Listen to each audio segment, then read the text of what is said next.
¿Quién es la persona más aterradora que conoces? Mi hermano. Estoy bastante seguro de que es algún tipo de narcisista o sociópata, o una mezcla de ambos. Es un tipo grande, fuerte y sin control sobre sus emociones. Mala combinación. Es extremadamente inseguro, con mucha rabia acumulada. Un minuto te dice que te quiere y que eres increíble, pero si dices algo incorrecto, ve todo rojo, te insulta y te discute hasta que te vas.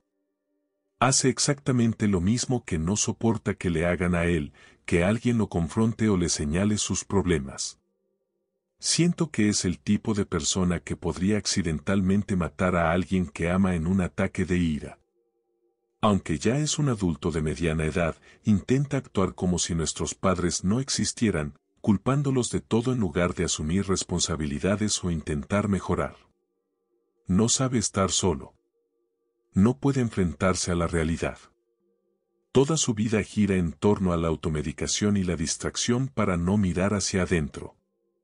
Ha tenido muchos terapeutas, pero nunca se queda con uno que no confirme sus creencias.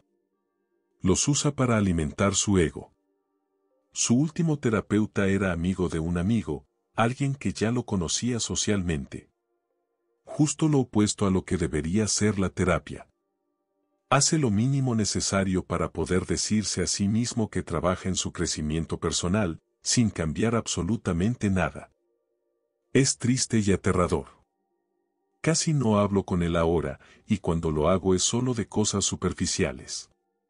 Llevo años aplicando la técnica del Grey-Racking con él, mantener la conversación neutral, sin emociones, porque es lo más cercano a cortar la relación sin hacerlo del todo.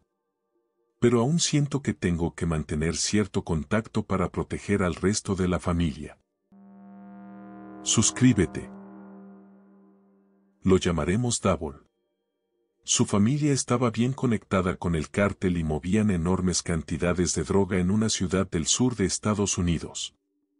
Ese tipo era un depredador, en todo el sentido de la palabra.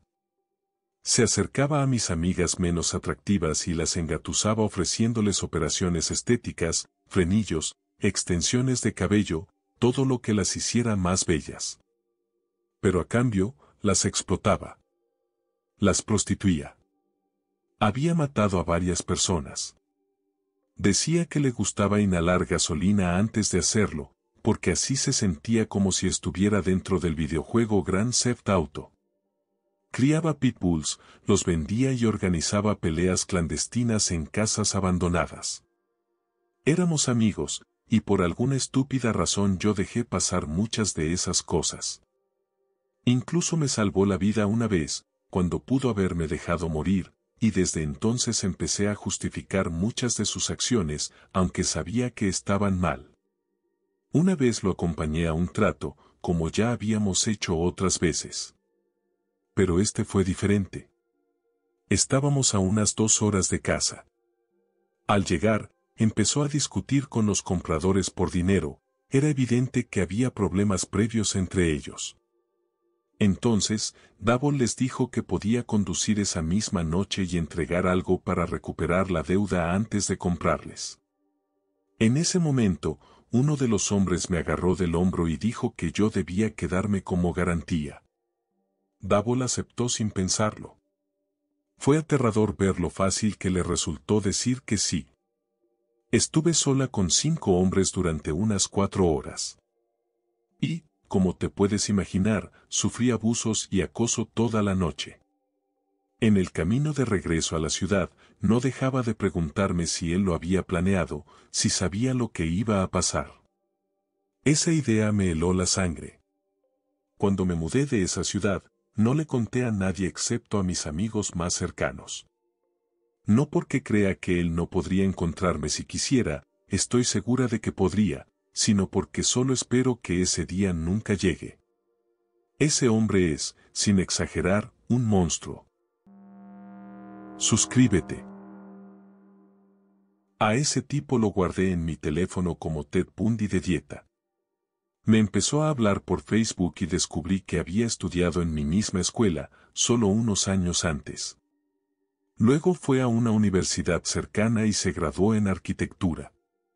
Ya tenía 30 años, su propio negocio y una empresa de ventas de bienes inmuebles. En su Facebook, todos sus amigos eran personas mayores, y cuanto más hablábamos, más extraña me resultaba su energía.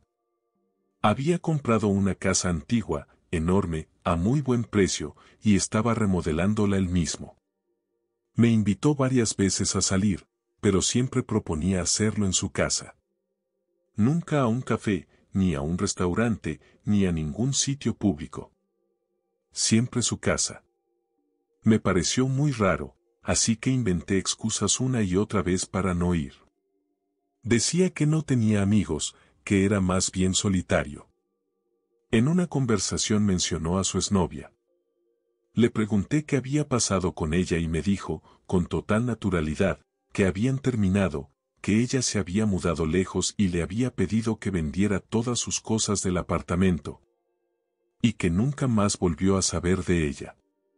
No tengo idea de quién era esa mujer para poder buscar más información, pero la historia me dejó una sensación terrible. Algo en su manera de contarlo sonaba mal, como si no hubiera ninguna tristeza ni sorpresa, solo frialdad. Estoy segura de que, si hubiera ido a esa casa, no habría salido nunca. Y hasta hoy, sigo esperando el día en que aparezca su nombre en las noticias. Suscríbete. Fui tutor de escritura en la universidad, y había un hombre vietnamita mayor llamado Nat Nam, muy bajito, que solía venir a pedirme ayuda con sus tareas de redacción para la clase de inglés 101. Era un hombre increíblemente amable, tranquilo, y con una educación casi militar, siempre cortés, siempre humilde. Una vez les dieron un ejercicio con un tema tipo escribe sobre un recuerdo que nunca olvidarás. Cuando me entregó su ensayo para revisarlo, eran 4 páginas donde describía cómo solía arrastrarse por túneles y apuñalar personas. Contaba que se cubría el cuerpo con barro tan espeso que lograba confundirse con las paredes. En una de las historias, narraba cómo se movía silenciosamente por una habitación llena de soldados dormidos y los mataba uno por uno. Su manera de escribir era la de alguien que recién aprendía inglés, con frases simples y directas, relatando con absoluta naturalidad lo que implicaba matar con un cuchillo. Por ejemplo, el jueves maté a 3 en la entrada, luego al médico y a su paciente, después a los 4 jóvenes en el cuarto grande, luego maté al operador de radio. Ellos estaban comiendo, así que comí un poco de arroz y pescado, luego maté a los 2 hombres de la salida trasera. Después me fui en motocicleta a la casa de mi madre y jugamos a las cartas. Suscríbete. Cuando empecé a trabajar en imprenta, todos los empleados temporales eran vietnamitas. Pero no vietnamitas de segunda generación ni nada de eso, sino refugiados directos de la guerra, los que llegaron en barco huyendo del conflicto. Mi ayudante de apilado no tenía el dedo índice ni el dedo medio de la mano derecha, él mismo se los había cortado para no ser reclutado por el Vietcong. No podía apretar un gatillo, pero apilar, eso sí lo hacía como nadie. Otro de los hombres, al que todos conocíamos simplemente como el general, no hablaba mucho inglés, aunque lo entendía perfectamente. Si alguien dejaba caer algo pesado, él se tiraba al suelo detrás de la cinta transportadora, y 1 minuto o 2 después se asomaban unos ojos por encima del borde, evaluando la situación. Uno de los empleados fijos, un tipo enorme, de más de 1,91 m 125 kilos, solía hacerlo a propósito, dejaba caer cosas solo para ver al general tirarse al suelo. Yo le advertí que quizá el general no era alguien a quien convenía burlarse. El grandote solo se rió y dijo, ¿qué va a hacerme ese tipo a mí? Pero el general tenía unos 50 años, medía tal vez 1,50 m y pesaba unos 70 kilos, aún así, si hubiera tenido que apostar, habría apostado todo mi dinero por él.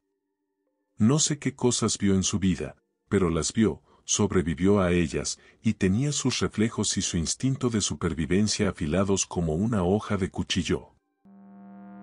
Suscríbete. Un tipo que estaba en mi grupo de amigos en el instituto. Éramos los frikis raros, y este chico estaba a otro nivel. Iba en su coche a buscar los pequeños altares que la gente pone al lado de la carretera cuando pierden a alguien en un accidente, fotos, peluches, velas votivas de santos, a veces algo acorde a la temporada o a la festividad. Él miraba las fotos para ver si la víctima era una chica guapa y, si lo era, se robaba la foto y la guardaba en su colección. Tenía unas 12 que llevaba en la cartera, como las fotos que tu abuela saca para mostrar a sus amigas. Sabía los nombres de todas esas chicas muertas, detalles personales sacados de obituarios, anuarios, lo que fuera que pudiera encontrar. Hablaba de ellas como si fueran sus novias. Conocí a una chica nueva que se llama Jenny, quedamos este fin de semana.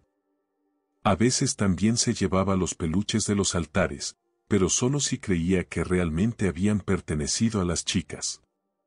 ¿Cómo lo sabía? Lo solía.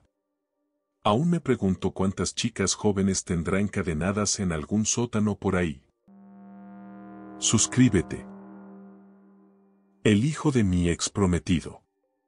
Cuando tenía 8 años planeaba maneras brutales de matar a su padre y luego se las contaba con todo detalle cada vez que le decían que no. Una vez intentó cortarle la cabeza a mi hijo con una pala porque él también le había dicho que no, pero lo atrapamos justo a tiempo. Después de eso me negué a volver a verlo o a permitir que mis hijos estuvieran cerca de él. Todo salió a la luz durante una visita de fin de semana. Ese niño es un psicópata. Su padre estaba en completa negación. Suscríbete. Mi abuela. Formó parte de la resistencia croata durante la Segunda Guerra Mundial y se encargaba de atraer soldados al bosque para que fueran emboscados y asesinados. Ayudó a incendiar un granero lleno de nazis. Con el tiempo, huyó a Tánger, donde apuñaló hasta la muerte a un hombre que intentó violarla.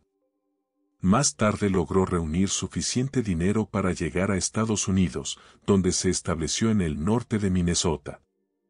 Una vez más, alguien intentó violarla mientras caminaba de regreso a casa después del trabajo, y ella le mordió el labio inferior con tanta fuerza que prácticamente le arrancó la piel hasta la barbilla. La vi ahuyentar lobos y osos usando solo sartenes de cocina. Fumaba una cajetilla y bebía una pinta de brandy al día hasta que murió.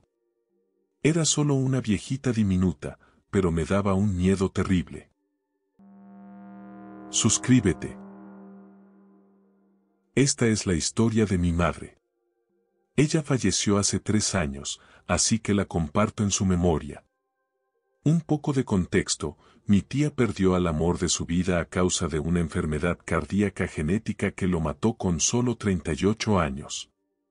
7 años después, mi abuela y todas las amigas de mi tía no dejaban de decirle que debía superar a Jack y conocer a alguien nuevo. Una noche, mi tía fue a un bar, y de ahí surgió un romance tan rápido que, en solo 3 meses, terminó comprometida. Mis padres fueron a la fiesta de compromiso, y cuando mi madre conoció al prometido de mi tía, Harry, lo detestó al instante. Mi ex tío Harry se parecía mucho a un joven Robert Redford. Era el alma de la fiesta, sabía contar chistes que hacían reír a toda la sala, y según sus propias palabras, nunca conocía a un extraño en una fila de supermercado. Era simpático, divertido y sabía escuchar. Mi madre se fue temprano de la fiesta porque no podía fingir felicidad por la pareja. Mi tía, por supuesto, se enfadó y la agarró del brazo cuando intentó marcharse. Entonces, mi madre se giró, frente a todos los invitados, y dijo, si te casas con ese hombre, te va a matar. Un poco más de 5 años después, mi prima, hija del primer matrimonio de mi tía, regresó a casa después de pasar la noche con una amiga y encontró a Harry golpeando la cabeza de mi tía contra el suelo. Mi prima tomó su rifle de caza y le disparó a Harry, matándolo. Aún no entiendo cómo mi tía sobrevivió sin sufrir daños cerebrales graves. Después, La policía descubrió que Harry había comenzado a maltratarla brutalmente apenas un año después de casarse. Es increíble cómo creemos que podemos reconocer a una persona malvada cuando la vemos, pero no siempre es así. Sin embargo, de alguna manera, mi madre lo sintió desde el primer momento, supo que Harry no era quien aparentaba ser. Suscríbete.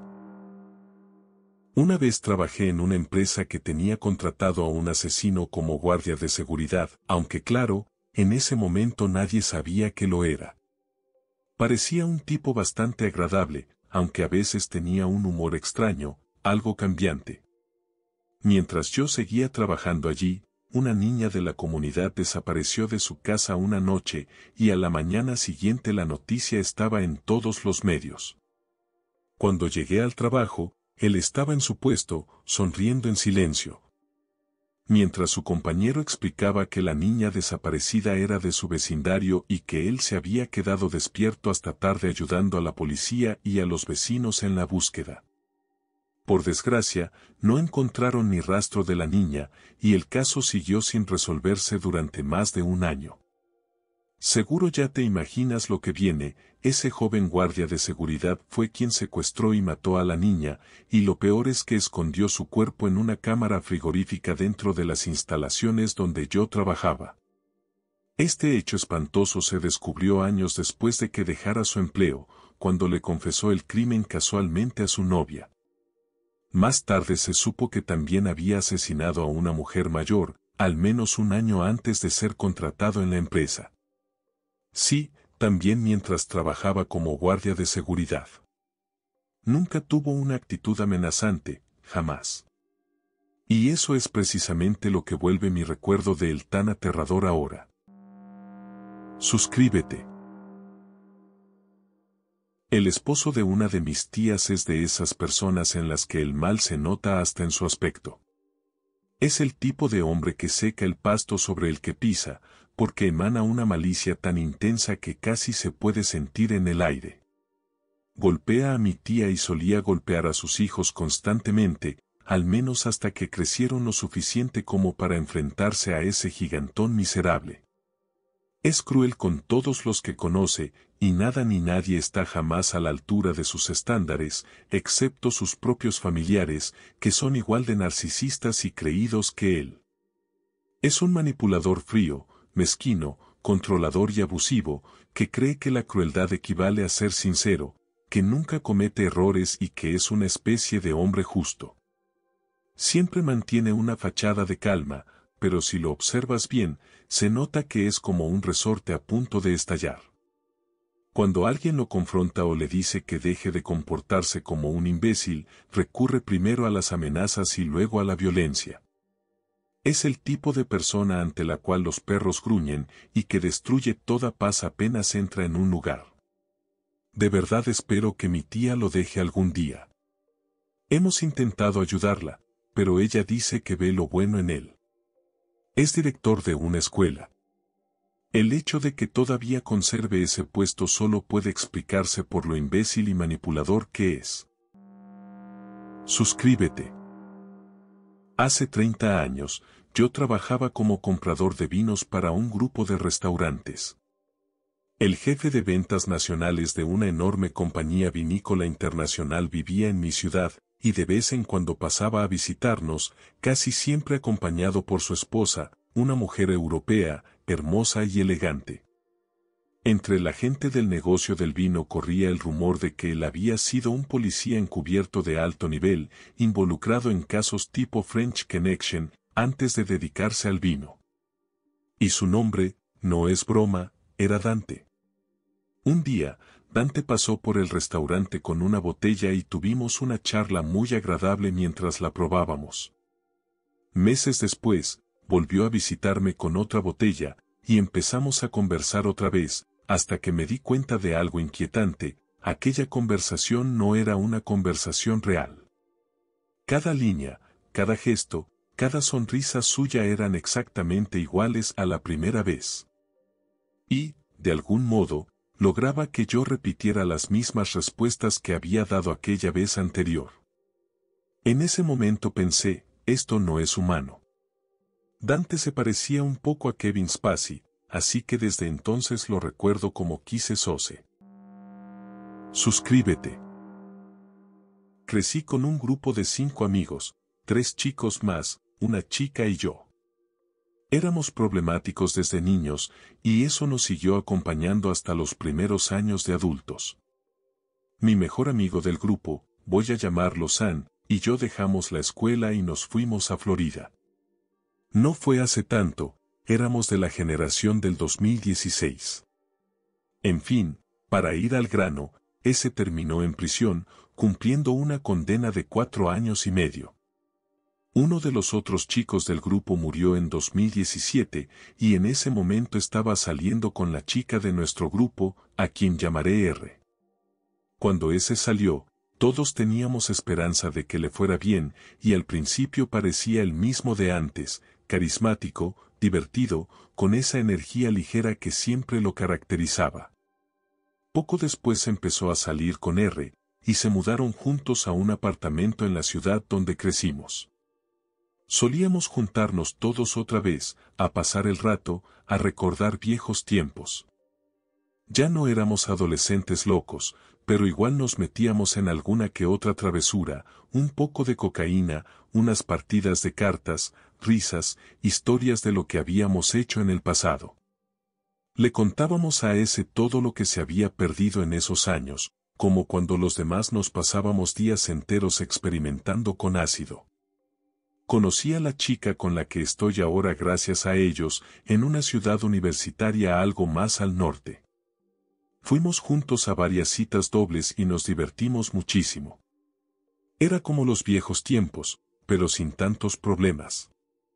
Sin embargo, unos 2 o 3 años después de salir de prisión, ese empezó a mostrar grietas. Había algo diferente en él. Cuando salíamos y veíamos que la cosa se estaba yendo de las manos, los demás decíamos, ya estuvo, mejor dejémoslo aquí. Pero él siempre respondía, al diablo, no me importa. Y lo decía con una frialdad inquietante, como si nada tuviera consecuencias. S y R empezaron a pelear cada vez más, las cosas entre ellos se volvieron feas. Ella presentó cargos por violencia doméstica y ambos dejaron de aparecer tanto. Cuando lo hacían, parecían los mismos de antes, incluso me preguntaban cómo hacía para mantener una relación sana con mi novia. Y quiero dejar algo muy claro, ellos eran buenas personas. Mis mejores amigos de la infancia. Habíamos pasado de todo juntos.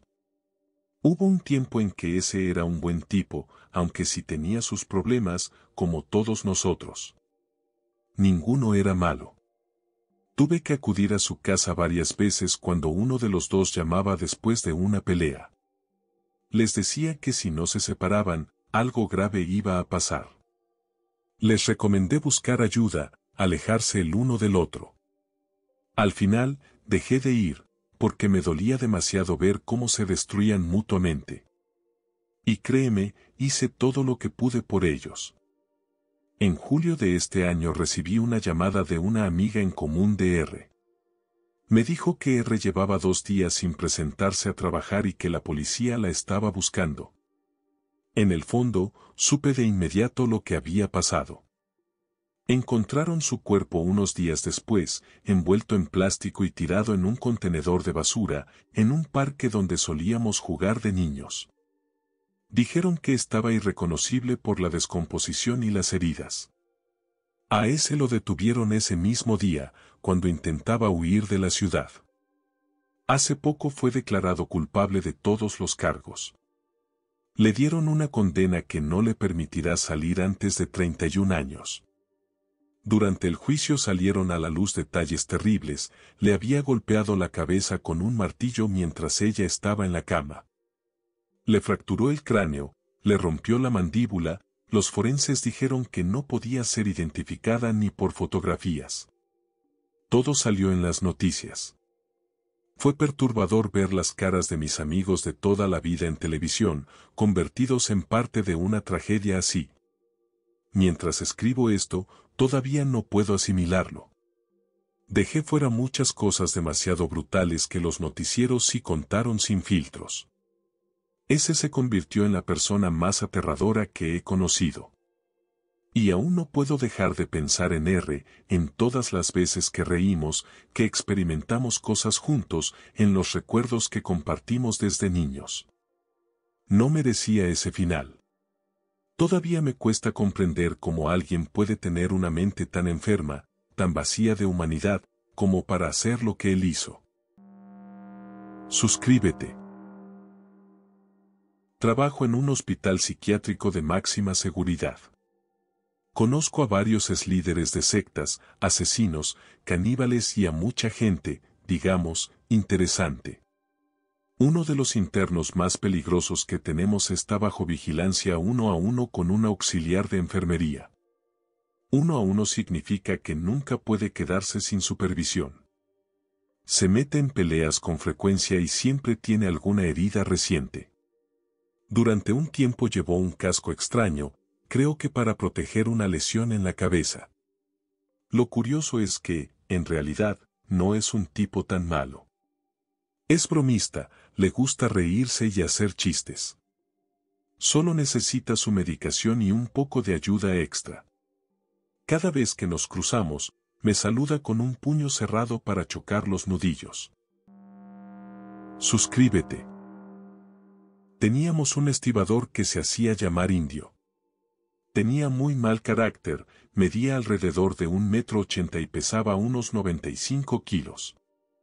Era rudo, no muy inteligente, y daba miedo. Pertenecía al sindicato, pero incluso sus supervisores le tenían tanto temor que resultaba casi imposible deshacerse de él. Finalmente, se metió en una pelea con un operador de grúa y fue reemplazado. En el muelle, nadie se mete con el operador de grúa. Yo lo había heredado, así que solo tuve que lidiar con él unos pocos meses, pero pronto se corrió la voz de que él creía que yo era el responsable de que lo hubieran despedido. Unos meses después, me enteré de que el indio estaba en la cárcel, se había metido en una pelea de bar y había herido a un tipo. Por coincidencia, tenía un cheque a su nombre, un depósito que había dejado por un equipo devuelto, unos $300. Conocía al sheriff de la zona, así que le pedí que averiguara qué quería que hiciéramos con el dinero. Unos días más tarde, el sheriff me llamó y me dijo que podía enviárselo por correo o llevárselo personalmente. Como era solo media hora de camino, decidí ir a verlo. Le entregué el cheque y le pregunté cómo iba su caso. No muy bien, el otro hombre tenía el cuello roto y una fractura de cráneo. Cuando estaba por irme, le pregunté de qué tipo de indio era. Él respondió, yo no me puse ese maldito apodo, lo inventó un piloto de barco. Soy italiano puro. Suscríbete. No lo he visto en más de una década. Pero solía ir al trabajo con un tipo que me daba aventones y le encantaba contar historias sobre su pasado criminal. Decía que había asaltado 7 bancos seguidos a lo largo de una misma carretera, en las afueras de Cleveland, durante los años 90. Había salido hacía poco de prisión, después de cumplir 20 años en una cárcel federal, y hasta me mostró fotos de los jefes del cártel y de la mafia con los que se había hecho amigo allí dentro. Solía decirme que siempre llevaba una máscara y una pipa en el auto por si las necesitaba. Yo pensé que hablaba de una pipa para fumar marihuana, ya que fumaba muchísimo, aunque era esa droga sintética, K2, porque estaba en libertad condicional y no podía consumir la verdadera. Pero un día sacó del asiento trasero una máscara de Halloween y una barra de plomo. También contó una vez que había destripado a un guardia de seguridad frente a un club porque no lo dejaba volver a entrar. Nunca conocí a alguien que me diera tanto miedo como ese tipo. Especialmente después de que adoptó un chihuahua enfermo de tos perrera y me contaba, con una calma escalofriante, las formas en que mataría al dueño anterior por haberlo maltratado. Lo irónico es que con el perro era muy cariñoso, incluso le hablaba con voz de bebé cuando me dejaba en casa con mi novia después del trabajo. Suscríbete. mi excompañero de trabajo. Al principio parecía un tipo tranquilo, amable y muy solidario. Sabía cómo calmarme cuando todo salía mal. Estaba ahí para mí cuando los demás ignoraban mis preocupaciones. Tenía un encanto especial, literalmente todos pensaban que era una gran persona. Pero poco a poco las cosas empezaron a salir a la luz. Una compañera, con fama de provocar problemas, de chismear y disfrutar del drama, empezó a acusarlo de hacerle comentarios inapropiados. Al principio nadie le creyó, pero con el tiempo sus bromas y actitudes empezaron a volverse más incómodas. Se volvió más toqueño, comenzó con saludos de puño y palmadas, luego abrazos laterales y finalmente abrazos completos que duraban demasiado. Era muy calculador. Leía bien a las personas y elegía con cuidado qué mostraba y con quién. Se ganaba la confianza primero, y solo cuando alguien bajaba la guardia revelaba poco a poco su verdadera personalidad. Después se supo que había presionado a una de las gerentes para tener relaciones con él dentro del trabajo. Ella estaba casada. Él, por supuesto, le echó toda la culpa, alegando que lo había aprovechado por su posición de poder. Para entonces yo ya me sentía incómoda con él. Había escuchado comentarios suyos hacia otras personas, empezó a cruzar límites conmigo y cada vez era más perturbador. Finalmente lo despidieron, junto con aquella gerente. Pero tras eso salieron muchas más cosas, era violento con su esposa, coqueteaba con clientas y compañeras, tomaba fotos inapropiadas de mujeres para subirlas a Snapchat. Y hacía promesas imposibles solo para agradar o manipular. Más tarde hablé con una exvecina suya. Me contó que él la había golpeado y violado después de acosarla durante semanas. Nadie le creyó. Era madre soltera de 3 hijos y no podía mudarse fácilmente. Un día, cuando llegó a casa, él se le acercó para hablar. Pero en cuanto los niños entraron, su comportamiento cambió por completo, la acorraló contra el auto. Ella intentó escapar y él comenzó a golpearla. La tiró al suelo y la violó. No gritó porque no quería que sus hijos salieran y vieran lo que estaba pasando, ni que él los lastimara también. Aparentemente, su hijo mayor empezó a mostrar conductas parecidas cuando estaba en secundaria. No sé cómo estará ahora. Espero que su hija esté bien, aunque me cuesta imaginarlo. Y siento una enorme lástima por su esposa. Lo que más me asusta es que yo no soy alguien ingenua. No confío fácilmente en la gente. Siempre suelo darme cuenta cuando alguien no es lo que aparenta o cuando parece demasiado bueno para ser verdad. Pero con él no lo vi venir. Me engañó por completo durante meses. Es realmente aterrador pensar en lo fácil que alguien tan peligroso puede ocultar su verdadera naturaleza tras una máscara tan convincente. Suscríbete.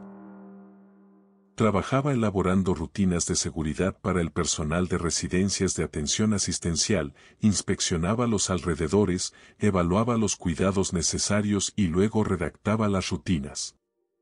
Uno de los usuarios era un tipo que soñaba con asesinar mujeres, eso era lo que más deseaba en todo el mundo, decapitar mujeres, sin florituras, simplemente cortar la cabeza de tantas mujeres como fuera posible. Seguir al pie de la letra mis reglas resultaba caro e incómodo, así que un par de meses después de que renuncié, el personal, por supuesto, mandó a la chica joven temporal a darle sus medicinas sin alarma ni acompañamiento. Por suerte, esa chica había entrenado muchísimo en artes marciales y su instinto para esquivar le salvó del primer golpe del hacha que vino desde detrás de la puerta, logró poner la puerta entre ellos y salir corriendo. Renunció. Ese tipo daba miedo, pero no era ni la mitad de aterrador que su vecino, el piromaníaco. Hablar con él era como hablar con una forma de vida alienígena, carecía por completo de empatía, era como una versión muy mala de una inteligencia artificial que finge entender las interacciones humanas. Que fuera tan impredecible, sumado a que le encantaba prender fuego a cosas, resultaba inquietante. No quería matar a nadie, pero no le importaba si la gente moría en sus incendios, no importara cuántas víctimas. Suscríbete. Mi madre vivió el gran salto adelante, luego la revolución cultural, el sexismo en el trabajo, un matrimonio y una familia política abusivos, y finalmente, su vejez terminó marcada por el maltrato. Algunos sospechaban que en algún momento tuvo vínculos con la tríada. No me sorprendería, una vez, una amiga la alertó con suficiente anticipación de que iba a ocurrir lo de la plaza de Tiananmen, lo que le permitió avisar a un colega que estaba en un viaje de negocios justo en esa zona de Pekín. Vivió toda su vida con miedo a que la sociedad volviera a colapsar y el gobierno traicionara al pueblo otra vez. Nos inculcó la misma paranoia y la misma hipervigilancia a sus hijos, con acciones que hoy serían vistas como negligencia o abuso. Tenía una resistencia sobrehumana, pero también una enorme incapacidad emocional producto del trastorno de estrés postraumático que arrastraba. Solo habló 2 veces de su infancia, una, espontáneamente, mientras veíamos un programa de televisión, la otra, al ver una escena en pantalla, se limitó a decir, he oído de eso. No tengo la menor duda de que presenció ambos hechos en persona, en el pueblo donde la habían destinado, y que cosas como esas ocurrieron más de una vez, junto con otras igual o más horribles. Después de separarse de mi padre, nunca volvió a salir con nadie ni a invitar a un hombre a casa. Pasó el resto de su vida en un silencio desesperado, impulsada por la necesidad constante de prepararse, resistir y sobrevivir a la próxima catástrofe. Estoy un 70% segura de que me amó. Su muerte fue, paradójicamente, lo mejor que hizo por mí. Es complicado. Ella realmente intentó hacerlo bien, así que no todo fue malo. Me enseñó confianza, ingenio, disciplina y sentido del humor, cualidades que me dieron una enorme ventaja para aprender a quererme a mí misma. La extraño cada año, especialmente en los meses previos a febrero. Nunca dudo de mí misma, porque soy hija de mi madre. Suscríbete. Soy maestra de primaria. Llevo 14 años en esta profesión y he trabajado con cientos de niños. Muchos de ellos han sido neurodivergentes o provenían de entornos traumáticos, así que ya nada me sorprende demasiado en cuanto a problemas de conducta. Pero ha habido 3 alumnos en mi escuela que realmente me dieron miedo. Enseñé a 2 de ellos y ayudé a otra maestra con el tercero. Esos niños eran distintos a todos los demás con los que he trabajado. Desde el primer momento supe que algo no estaba bien, y era por la mirada, esa mirada fría, como la de un tiburón, una mezcla entre ojos de depredador y ojos sin vida. Estos niños no se conocían entre sí, no eran familia, y los tuve en años distintos. Aún así, todos compartían esa misma expresión y el mismo patrón de comportamiento. Eran completamente impredecibles, volátiles, agresivos, violentos, manipuladores, crueles, sin empatía y, además, muy inteligentes. Sinceramente, creo que esos niños eran sociópatas. Los conocí cuando aún eran pequeños, y aún así me daban miedo. Pero lo que de verdad me aterra es la idea de cruzarme con alguno de ellos en el futuro, ya adultos. El mayor de los 3 ya es adolescente. Lo último que supe es que lo expulsaron de 2 preparatorias distintas por comportamientos violentos. Suscríbete. Mi hermano. Todos tienden a imaginar a los psicópatas como esos tipos brillantes y sofisticados al estilo American Psycho, pero la verdad es que muchos son solo brutos sin cerebro. Mi hermano no tiene absolutamente ninguna capacidad para conectar sus acciones con las consecuencias. No exagero, esto ha sido comprobado. Si él te golpea y tú le devuelves el golpe, genuinamente no entiende que lo hiciste en respuesta a lo suyo. Para él, simplemente decidiste pegarle sin motivo alguno. Una vez perdió algo de dinero y me pidió que le abriera el auto para ver si lo había dejado allí. Lo hice. No lo encontró, volvió, y de repente empezó a revisar mi billetera. Le pregunté qué demonios hacía, y me dijo que estaba buscando su dinero. Le dije que saliera de mi cartera, y me atacó, gritando que la única razón por la que no lo dejaba buscar era porque yo debía ser quien le había robado. En serio no comprendía que yo, la persona con trabajo estable, podía tener dinero propio en mi billetera. Además, me dejó con una discapacidad de por vida, a propósito, mucho antes de ese incidente. Y cuando volvió a atacarme, se aprovechó precisamente de esa lesión que él mismo me había causado, porque jamás había podido ganarme en una pelea justa. Tuvo que recurrir a golpear a un discapacitado por sorpresa para sentirse vencedor, y lo hizo sin el más mínimo rastro de remordimiento. Suscríbete. Sobrevivía un asesino en serie psicótico con quien, curiosamente, había soñado durante varios meses antes de conocerlo. No entraré en detalles, pero era aterrador, de hecho, asustaba a cualquiera que se cruzara con él. Durante su juicio, hombres adultos que testificaban temblaban mientras estaban en el estrado. La otra persona más aterradora que conocí es un hombre de casi 2 metros, al que llamaré Frank. Se alistó en el ejército y fue enviado a Vietnam, donde se separó de su pelotón y sobrevivió un mes entero solo en la selva. Su familia incluso recibió la noticia de que había muerto y celebraron su funeral. Lo que tuvo que hacer para sobrevivir aquel mes es indescriptible. Como él mismo decía, he olvidado más formas de matar a un hombre de las que la mayoría llega a aprender jamás. Cuando regresó a casa, pasó 6 meses en California siendo desprogramado y debriefed, y luego se unió a los Hells Angels durante un par de años. Después desapareció en un pequeño pueblo remoto para que nadie lo encontrara. Lo conocí años más tarde como el esposo de una amiga, un tipo fuerte, callado y reservado. De todo eso aprendí que la violencia más horrenda no solo existe, sino que ocurre con frecuencia, y es mucho peor de lo que cualquiera podría imaginar viendo una película. Hay algo profundamente mal en nuestro mundo y en la forma en que funciona, guerras interminables, sufrimiento constante. La gente está adoctrinada para creer que si cantan Jesús me ama, todo lo malo deja de ser real, pero yo aprendí que sí lo es. Y es mucho peor de lo que cualquiera podría imaginar. La vida real es mucho más dura de lo que creemos, hasta que nos toca vivirla en carne propia. Suscríbete. El abuelo de mi buen amigo, más de 20 años de amistad, al que todos llamábamos Joe, siempre fue un hombre encantador, educado y acogedor. Era el típico abuelo amable que te servía más comida de la que podías comer y te pasaba dulces a escondidas cuando las mamás no miraban. Murió a comienzos de este año, después de una vida larga, plena y aventurera, o eso creíamos, hasta que descubrimos que esa descripción era quedarse corto. Encontramos los diarios de Joe de su época en el ejército. Eran extensos, detallados y meticulosos.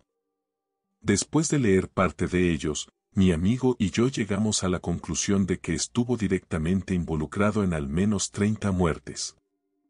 En una de las entradas, describía un combate cuerpo a cuerpo en el que hundió la hoja en el cuello del hombre, provocando que se desangrara. Y mencionaba que tuvo que enjuagarse la boca durante días para quitarse el sabor metálico de la sangre y la suciedad.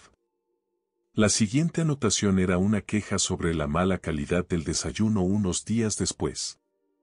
El contraste era tan brutal que se me heló la sangre al leerlo.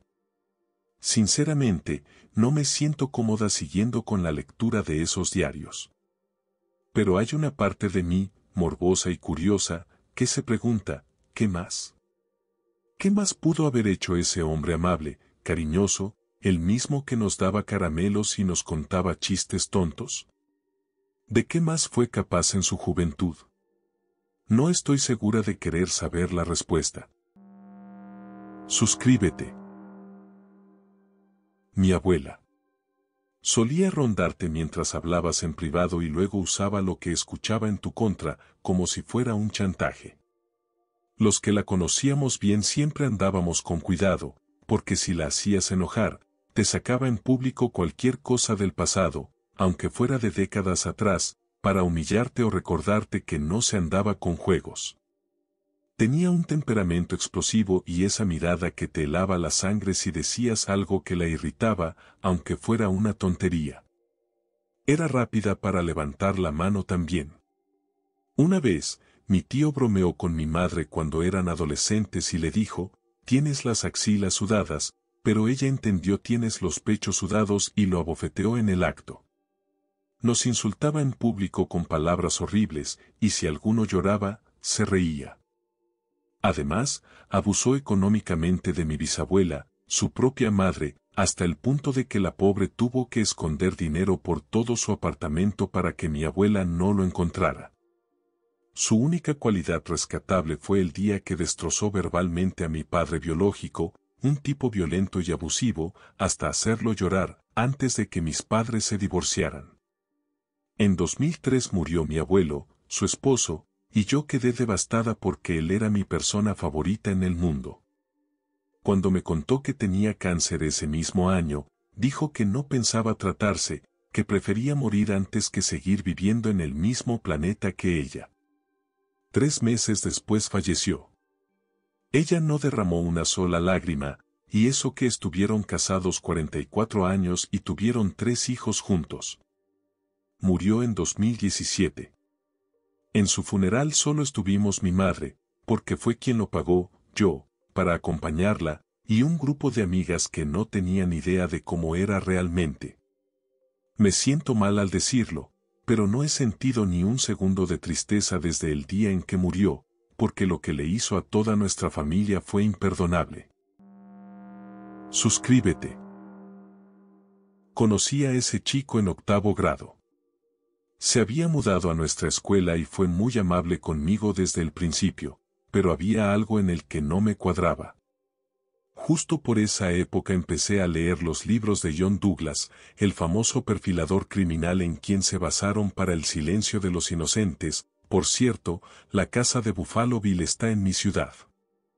En fin, este chico parecía tener 25 años aunque solo estábamos en 8º. Un día vino a mi casa.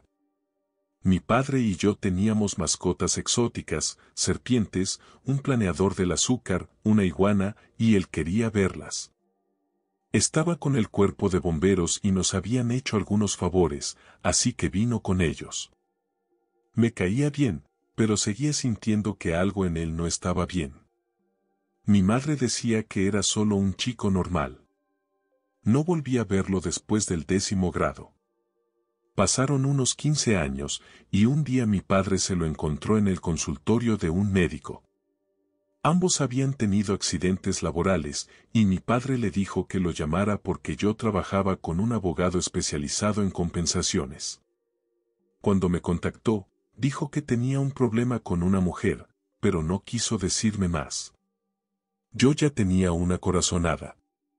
Resultó que lo había visto en las noticias. Aunque aún no se había revelado su nombre, había secuestrado a una mujer, la había drogado y abusado de ella durante varios días. La víctima logró escapar desnuda, corriendo por la calle mientras pedía ayuda. Lo recuerdo perfectamente. Lo más increíble fue que nuestro fiscal del distrito cometió un error garrafal y el tipo quedó libre durante una semana. Lo vi justo en la semana del juicio.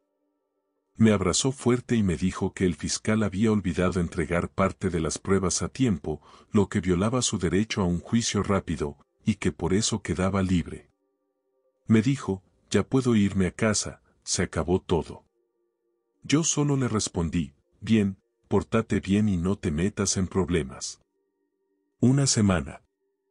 Solo una maldita semana después, volvió a hacerlo. Secuestró a otra chica.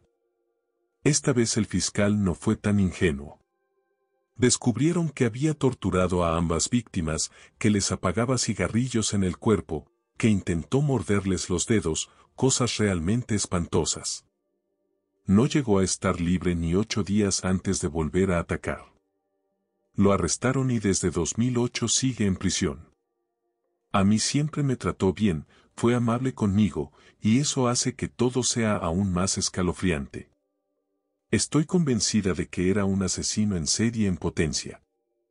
Lo supe desde el primer día que lo vi en 8º grado, y se lo recordé a mis padres cuando todo salió a la luz. Ahora estoy estudiando criminología aplicada, el mismo campo en el que John Douglas tiene su maestría. Y solo espero que mi viejo amigo nunca salga de la cárcel. Lo aprecié alguna vez, pero nadie merece lo que él hizo.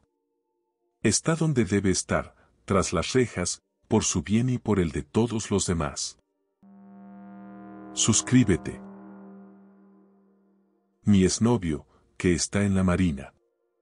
Solo salimos 9 meses, pero toda la experiencia fue como vivir en una película de terror. Al principio parecía demasiado amable, casi como si estuviera tratando de compensar algo. Y efectivamente, era adicto al porno y además un tipo con fetiches oscuros. Sin que yo lo supiera, publicó mis fotos íntimas en páginas como FetLife y otros sitios similares. Me enteré meses después, cuando revisé su teléfono. También me engañó con una mujer trans, y luego me humilló por haberlo provocado en su curiosidad. Intenté terminar la relación varias veces, pero él conducía hasta mi apartamento, se estacionaba afuera y pasaba la noche ahí, esperando a que saliera. En ese tiempo ya vivíamos a 2 horas y media de distancia, y yo, en mi ingenuidad, creí que un viaje juntos podría arreglar las cosas. Él insistió en pagar unas vacaciones de 10 días a Florida, y pensé que tal vez podríamos volver a lo que fuimos al principio. Gran error. Quiso manejar hasta allá a pesar de saber cuánto me angustiaban los viajes largos. A los 20 minutos de camino empezó a hablar de mi infancia. Yo sufrí abusos por parte de mi madre, pero en lugar de condenarla, me comparó con ella. Dijo que yo también estaba condenada a repetir los mismos patrones de maltrato. Me quedé callada el resto del trayecto, sin decir una palabra. Ya en Florida, comenzó a publicar anuncios en FetLife y Reddit buscando hombres para mí, sin que yo tuviera idea. Invitó a extraños de internet a nuestra casa alquilada. Por suerte, nadie llegó. Me enteré de todo mientras estábamos en Disney World, cuando vi una notificación en su teléfono. Tuvimos una pelea tremenda. Me gritó que me dejaría sola allí, sin dinero ni forma de volver a casa. La gota que colmó el vaso llegó una noche. Le estaba dando un masaje en la espalda y reventé un granito sin querer. De repente se llenó de una furia que nunca había visto. Me sujetó con fuerza, pellizcándome los brazos hasta dejarme moretones, mientras me gritaba y me escupía en la cara. Logré darle 2 rodillazos en el estómago y gritar para que me soltara. Estoy convencida de que, si no lo hubiera hecho, me habría golpeado o algo peor. Cuando se fue, limpié el lugar, empaqué todo y le mandé un mensaje diciendo que nos iríamos al amanecer, que no me importaban los días que faltaban del viaje. Volvió horas después, borracho y llorando, diciendo que estaba arrepentido. Le exigí que se apartara y que bajara sus maletas. Al día siguiente, le advertí que había avisado a mis amigos y familiares de todo, y que compartía mi ubicación con ellos en tiempo real.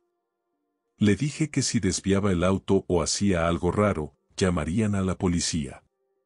Cada vez que parábamos a cargar gasolina o comer, enviaba un mensaje avisando dónde estábamos.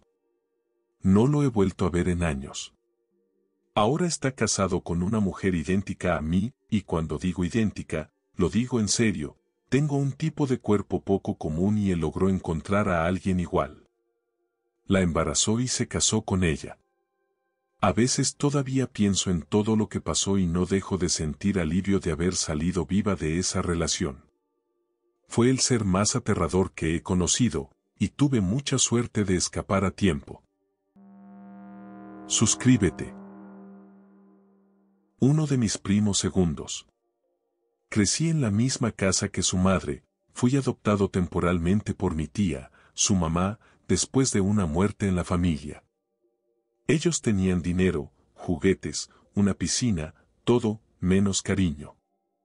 Recuerdo ir a deslizarme en llantas con él, nadar en su piscina, pasar los veranos como niños normales. Años después, cuando cumplió 18, leí esto en las noticias. Un joven se declaró culpable de agredir a su exnovia, matar al perro de la familia de ella y herir a su ave mascota. Después del ataque, la joven salió de la casa por un corto tiempo y, al regresar, encontró todo destrozado y manchas de sangre por todas partes.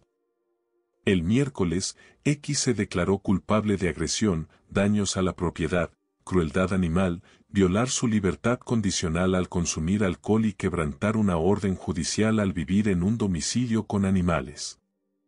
El año anterior, X había sido condenado a 90 días de cárcel y 18 meses de libertad condicional tras declararse culpable de mutilar a un cerdo cortándole el cuello.